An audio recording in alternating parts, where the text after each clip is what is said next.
दिल्ली में किसानों की हिंसा के बाद सरकार एक्शन में है। दिल्ली की सीमाओं पर डेरा डाले किसानों को हटाने की तैयारी भी चल रही है, लेकिन सरकार की इस कार्रवाई पर विपक्ष एकजुट हो गया है। कांग्रेस, सपा, आम आदमी पार्टी लगातार लाल किले की घटना के लिए केंद्र सरकार को जिम्मेदार ठहरा रही है। साथ ही किसानों के साथ खड़े होने की बात भी कही जा रही है। देखिए ये रिपोर्ट। दिल्ली में 26 जनवरी को किसानों की ट्रैक्टर परेड के दौरान जो हिंसा हुई, उसे लेकर माहौल अब गर्माता जा रहा है। लोगों ने किसान आंदोलन के खिलाफ मोर्चा खोल दिया है। ऐसे में विरोध शुरू होने के बाद कुछ प्रदर्शनकारी किसान तो वापस लौट गए हैं, लेकिन भारतीय किसान यूनियन के राकेश टिकैत अभी भी अड़े हुए हैं। किसानों के समर्थन में विपक्ष भी एकजुट हो गया है, जिसके बाद अब इस पर राजनीति तेज होती जा रही है। कई राजनीतिक दलों के नेता अब किसान आंदोलन का जायजा लेने पहुंच रहे हैं। इसी सिलसिले में किसानों को बरगलाने के लिए दिल्ली के उप मुख्यमंत्री मनीष सिसोदिया यूपी गेट पहुंच गए और कहा कि सिख कौम कट्टर देशभक्त है और उसे बदनाम किया जा रहा है। 26 जनवरी को दिल्ली में हुई हिंसा की जांच की जानी चाहिए। भाजपा के लोग किसानों को बदनाम कर रहे हैं। आम आदमी पार्टी सरकार किसानों के साथ है। जो लोग किसानों का विरोध कर रहे हैं वो भाजपा के लोग हैं। जहां एक और राकेश टिकैत ने आंदोलन जारी रखने का ऐलान कर दिया है, वहीं इस बीच राष्ट्रीय लोकदल के पूर्व सांसद जयंत चौधरी भी गाजीपुर बॉर्डर पहुंचे। उन्होंने राकेश टिकैत से मुलाकात की और कहा कि प्रशासन पर किसानों को हटाने के लिए दबाव है, लेकिन प्रदर्शनकारी जगह खाली नहीं करेंगे। इस मुद्दे को संसद में उठाया जाना चाहिए और प्रधानमंत्री नरेंद्र मोदी को किसानों के मुद्दे पर बोलना चाहिए। अब जब बात बीजेपी की हो तो राहुल गांधी कैसे चुप्पी साधे बैठ सकते हैं। कांग्रेस नेता प्रियंका गांधी ने भी सरकार पर तीखा हमला बोलते हुए कहा कि गाजीपुर सिंघू बॉर्डर पर किसानों को धमकाया जा रहा है। ये लोकतंत्र के हर नियम के विपरीत है।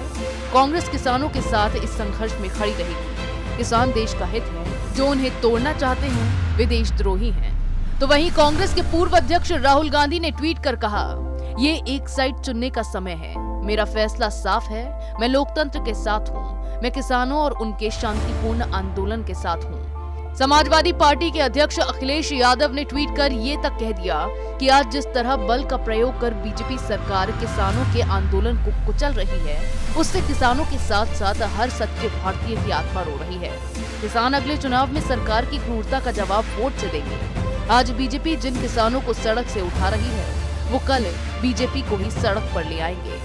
गौरतलब है कि 2 महीने से भी ज्यादा समय से चले आ रहे किसान आंदोलन की आड़ में सभी विपक्षी दल इस पर राजनीतिक रोटियां सेकने का काम कर रहे हैं। गणतंत्र दिवस पर जो कुछ भी किसान प्रदर्शनकारियों ने लाल किले पर किया, उससे भारतवासियों की भावनाएं तो आहत हुई, साथ ही दुनिया में भारत का सिर शर्म से झुक गया। ऐसे में इन उपद्रवियों पर कार्रवाई तेज हो गई है, लेकिन विपक्षी दल है कि इस पर राजनीति करने से बाज नहीं आ रहे हैं। चाहे कुछ भी हो, उन्हें केवल केंद्र सरकार को इसके लिए जिम्मेदार ठहराना है और किसानों को बरगलाकर अपनी राजनीति करनी है।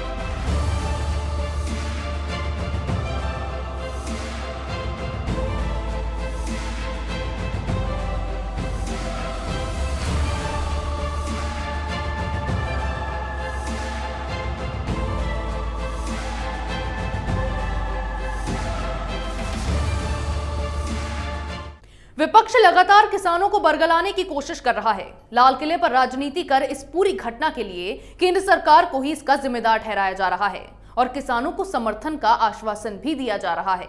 हद तो तब हो गई जब बिजली विभाग की ओर से चुपचाप गाजीपुर बॉर्डर पर जमा किसानों के लिए बिजली आपूर्ति बहाल कर दी गई। ऐसे में अब जिन किसानों को आंदोलन में राजनीति होने की बात समझ आ गई है, वो अपने घर लौट रहे हैं और इन फर्जी किसान नेताओं का भी समय अब पूरा हो गया है, क्योंकि मामले में अब कार्रवाई तेज हो गई है, जिससे इनका बचना मुश्किल है। इसी तरह की खबरें मैं आपके लिए लाती रहूंगी। तब तक के लिए बने रहिए हमारे साथ। अगर आपको हमारा वीडियो पसंद आया हो तो इसे लाइक करें, हमारे चैनल को सब्सक्राइब करें और हाँ, बेल आइकन दबाना ना भूलें, ताकि आप तक हमारे वीडियो की नोटिफिकेशन पहुंचती रहे। आप अपना सुझाव हमें कमेंट बॉक्स में दे सकते हैं। हमारे साथ जुड़ने के लिए शुक्रिया।